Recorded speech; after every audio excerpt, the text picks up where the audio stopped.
entourée de brume et rien d'autre. Désormais, tout est flou. Dedans le jour, dehors la nuit. Je ne sais plus très bien.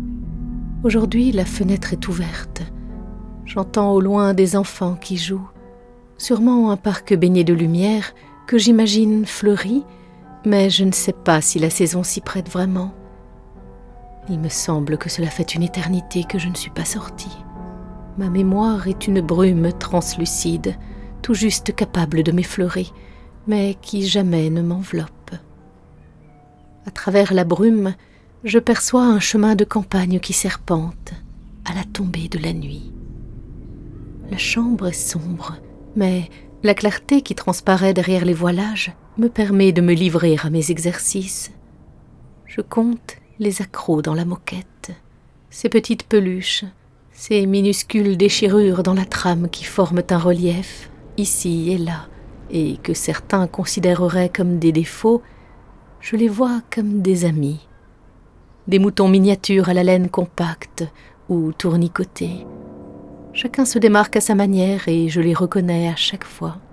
Parfois je leur donne des noms, je leur invente des caractères, mais je les oublie dès que je m'éteins pour les redécouvrir le lendemain. Le lendemain, peut-être pas. Peut-être que les va-et-vient de mon esprit sont plus courts encore. Heureusement que ces moutons-là sont dociles et ne profitent pas de l'absence de leur bergère somnolente pour s'échapper. S'échapper. La fenêtre est ouverte. J'ai cru sentir le parfum de ma mère porté par une brise. J'entends maintenant une musique enjouée. Peut-être un petit bal que j'imagine bondé, mais je ne sais pas si la saison s'y prête vraiment. Ma mémoire est une brume, fuyante et protectrice. Parfois, elle s'insinue jusqu'à mon esprit et je revois les phares de cette nuit-là. Jamais au-delà. Souvent, je bave et je dois attendre le docteur pour qu'il puisse m'essuyer. Il a des gestes doux, trop doux. Souvent, je voudrais qu'il m'empoigne et qu'il me secoue. Je voudrais qu'il me brise en tout petits morceaux, une bonne fois pour toutes, pour rejoindre les moutons. La chambre est sombre, mais la clarté qui transparaît derrière les voilages me permet de me livrer à mes exercices. Je compte les pendants en verre du lustre. 22. Les araignées et leurs toiles, 3 et 2. Je contemple le grain du mur et ses fissures, vergéture d'une bâtisse ancienne que par pudeur je n'ose compter.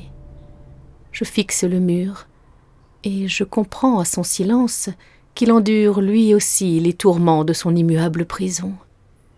Parfois, je crois être le mur et mes escarres deviennent ses fissures, tandis que je l'imagine regarder la fenêtre avec hésitation.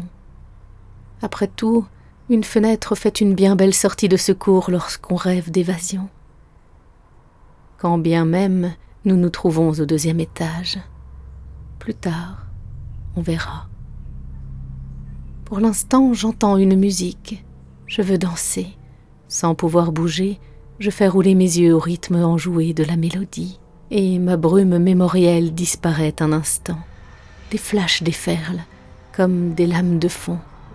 Je vois le beau jeune homme aux pneus crevés, et moi qui lui propose de l'aider. Un coup de klaxon retentit, et je me souviens que le docteur arrive, que mes souvenirs ne me servent à rien, que le paquebot brise toujours la vague.